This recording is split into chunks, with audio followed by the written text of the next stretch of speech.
Some folks think making money means cubicles, screens, endless noise. But out here it's quieter, slower, real. The Amish figured that out long ago. They don't chase the dollar. They live by the land. And yet, somehow, they thrive. No debt, no rush, just skill and sweat. You ever wonder how they do it? How they take a plot of dirt, a few animals, some handmade tools, and turn it into a life and a living? Well, pour some coffee. Lean in, 'cause today we're talking you deep into that world. Not just how they live, but how they earn, quietly, faithfully, and in a way that'll change the way you see money, and maybe even yourself. Turning old tools into cash and stories. There's a shed on every old homestead, tucked away under layers of dust and years. Forgotten tools, rusty saws, heavy cast iron pans, a broken hand drill, maybe. The Amish don't throw stuff like that away. They repurpose it, fix it, or sell it. You could do the same. There's a story in every old item. That wooden plow might have tilled 100 fields. That washboard, scrub clothes for a dozen children. Folks love buying antiques, not just for looks, for the feel, the memory, that connection to a time when life was slower, more honest. You clean it up a bit, maybe rub a little linseed oil, then boom, it ain't junk anymore. It's a piece of history. Sell them at flea markets, barn sales, online too, if you're okay with shipping. Doesn't take much, just a good eye and a love for things that tell stories. Raising bees and bottling liquid gold. It starts with a buzz. One tiny hive, that's all it takes. You plant some wildflowers, maybe a few fruit trees. Then the bees do their thing.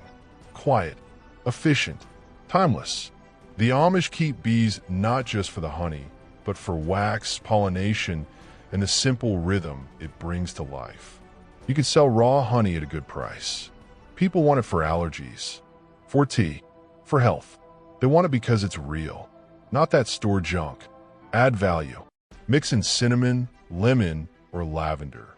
Pour into glass jars with a cloth cap. Tie a string. Boom. Now it's a premium product. Sell wax too. Candles, salves, lip balms. Don't let a single drop go to waste. One hive can bring in hundreds of dollars a year, and all you had to do was give them space and respect. Building tiny homes or cabins for income. Out here, space feels different. Time too. You don't need a mansion. The Amish don't. They live simply, but with care. You could build a small cabin from local timber. Nothing fancy, just solid, honest, and then rent it out. Folks from the city will pay to sleep in a quiet room with a wood stove. They crave that silence, that slowness. Some want to write books. Others just need to breathe. You can offer that. One weekend stay pays for weeks of feed, maybe more. You don't even need plumbing if you keep it rustic.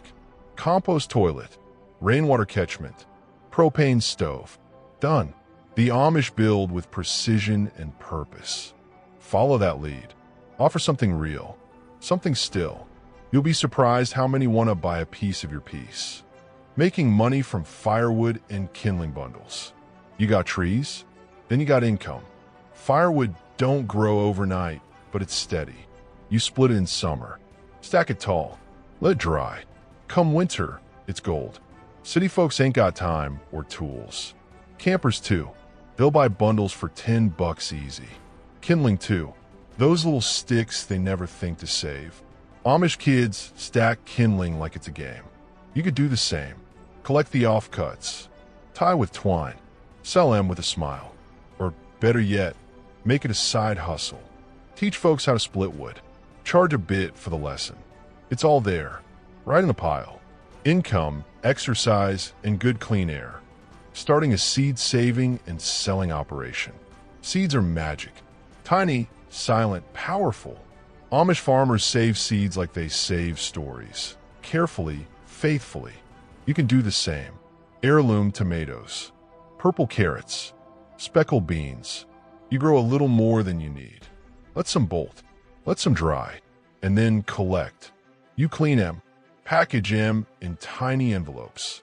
Maybe write a little note about where they came from. Folks eat that up. They want to grow food with a story. Sell at spring markets, online, through seed swaps. You ain't just selling seeds. You're passing down life, one tiny future at a time. Creating a homestead subscription box. People love surprises, especially when it's something real, something handmade. What if you took a bit of everything from your homestead and wrapped it up nice? A jar of pickles, a beeswax candle, some seeds, a handmade dish towel, a recipe card, maybe even a bar of soap. Every month something different, something true. You send it out. Call a homestead box. People subscribe. They wait for it. Look forward to it. You're not just sending stuff, you're sending a feeling. A piece of slow living. Peace in a box. Amish families don't do it this way, not exactly. But the spirit's the same. It's sharing what you make, and making something worth sharing. Renting pasture or grazing land to others. Got extra grass? Then you've got potential. A neighbor might need it. Someone with goats, or sheep, or cows, even horses. You charge a small fee. Nothing big, just enough to cover wear and tear. Maybe a little more. You fence it well. Provide a water source. Maybe shelter. And that's it. You're making money without doing much. The Amish lease land too. Quiet deals, handshake style. You can do it with a bit more paperwork. Keep it simple. Don't overthink it. It's passive. It's practical. And it's peace for both parties. Turning your skills into homestead coaching. After a while, you know a lot. What works? What don't?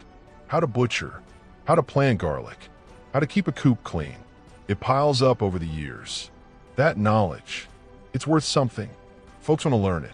You don't got to be fancy, just honest. Offer phone consults, video chats, maybe walk folks through their first garden, or how to deal with sick chickens. Charge a small fee, enough to make it worth your time. Homesteading is lonely sometimes. Teaching brings connection and purpose. The Amish teach their own, quietly, lovingly. You can do the same for others, even if they're miles away. Offering homestead photography or videography services. Life out here, it's beautiful. That misty morning light, the rows of corn, the steam from fresh bread. You capture it. Click, save, share, and then maybe sell. People need images. For websites, for blogs, for ads. Your homestead becomes your studio. Maybe you even shoot for other homesteaders. Or sell prints, calendars, postcards. No one's doing it quite like you. That raw beauty, the slowness, the dirt under the nails charm. Amish folks don't always use cameras. But if they did, they'd capture things worth remembering.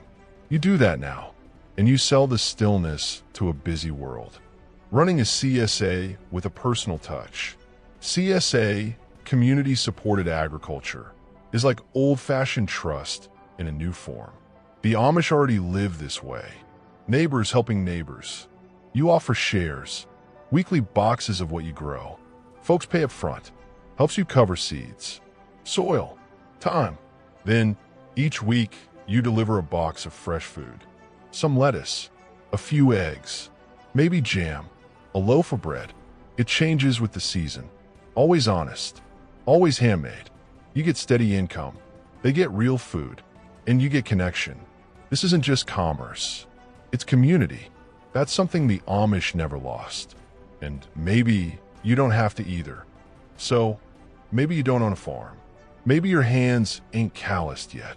Doesn't matter. The point ain't perfection, it's direction. These Amish ways, they ain't just old, they're wise. Simple doesn't mean easy, but it sure means honest. And if you're still here, still watching, chances are you're craving that too. So start where you are. Grow what you can, fix what breaks, and sell what matters. Not to get rich quick, but to live rich slow. One jar, one fence post, one early morning at a time. This is Rustic Pantry, and round here, we ain't just sharing ideas. We're preserving a way of life. one story at a time.